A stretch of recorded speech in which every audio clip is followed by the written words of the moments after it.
בוקר אור, כתבה לי חגית. יש לך בבקשה מספר טלפון של רופא שיניים? אני חייבת הכירה דחופה. מספר אנשים הפנו אותי אליך. השם יברך אותך. היי, כאן אמנון מאיר לבב, מפתח שיטת טופיל לטיפוח שיניים טבעי, כדי שיהיה לכם בריא בפה, בלי לגשת לרופא. ובואו נראה. כל שן קשורה למרידיאן. השיניים קשורות לאיברים. והכירת השן עלולה להביא לחולשה באותו האיבר. הגיע אליי מישהי כדי להתייעץ, ששאלה למה שן מספר 3 אפורה. הסתכלתי על השאלון, לא ראיתי, בסוף ראיתי שהיא מעשנת. ושן מספר 3 קשורה לריאות, אז ברור למה דווקא שן 3 אפורה. תראו, הכירת שן בינה למשל, תחתונה היא קשורה לכליות, שלפי הסינים זה הבסיס לכל החיים שלנו. הכירת שן בינה עליונה קשורה לטחול. זה ממש לא דבר שאתם רוצים לעשות אותו. תחשבו פעמיים על הכירת שיניים. רגע, יש אופציה אחרת? טוב, קודם כל בואו נראה מה הסיכונים. אז תראו, אם אומרים לכם אתה חייב לעקור, רופא לא אשם שאומר אתה חייב, הוא פשוט לא מכיר שום דרך אחרת. הוא לא למד את זה בבית ספר, הוא לא למד רפואה טבעית, הוא לא למד איך להחלים, הוא למד רק מכניקה, איך לעקור, פטיש מסמר. וחייב זה התחלה של חמץ. חייב מוכרח צריך, זה בפורים מותר ובפסח אסור.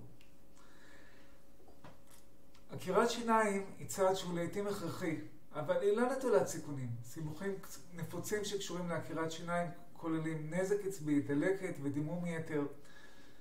וגם אם בחרתם לעקור, אז הפחתה של הסיכונים הפוטנציאליים על דרך הכנה וטיפול נאותים זה המפתח.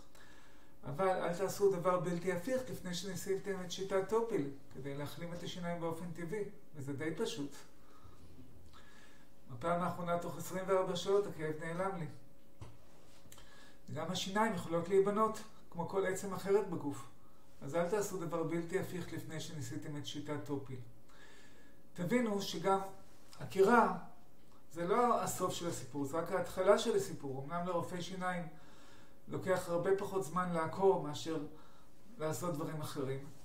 אבל הכירה היא רק ההתחלה של הדרך שמובילה הרבה פעמים לשתל, אנטיביוטיקה, וגם השתלים יכולים לנשור.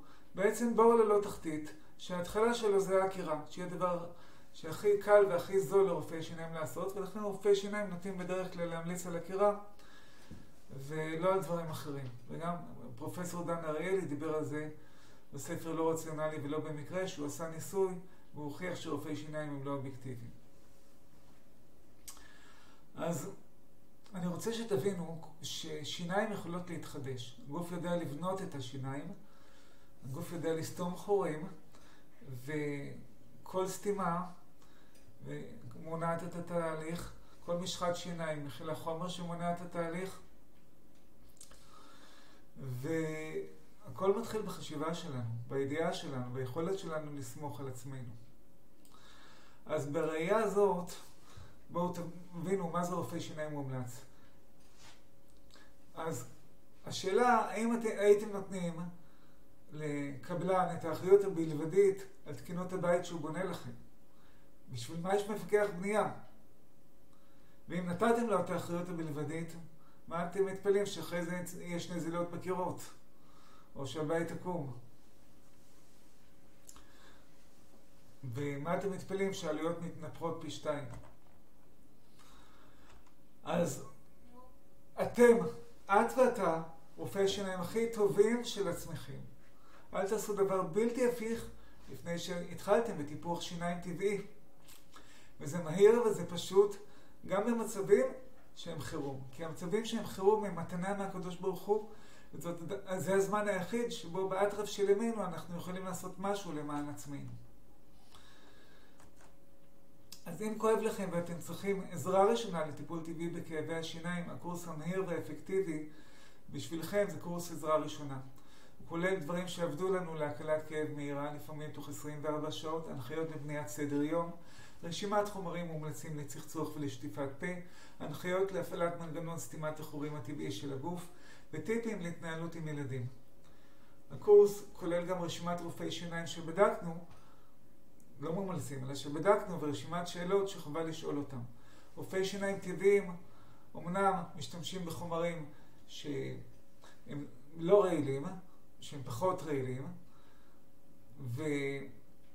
ועולים פי 3 לפעמים, ועדיין יש רשימה של שאלות שחובה לשאול אותם. זה לא פיקניק, וזה לא שאני ממליץ עליהם. את ואתה רופאי שיניים הכי טובים של עצמכם. כל השאר הם קבלני משנה, שיפוצניקים. אתם אחראים ויכולים להפעיל את מנגנון הטיפוח העצמי של השיניים שלכם, לטפח את השיניים באופן יומיומי בצורה טובה יותר, וזה הבסיס לכל החלטה מושכלת שתעשו. אז אני שם כאן קישור למטה לקורס העזרה הראשונה, ובסרטון הבא גם יהיו עוד פרטים. להתראות ויום נפלא.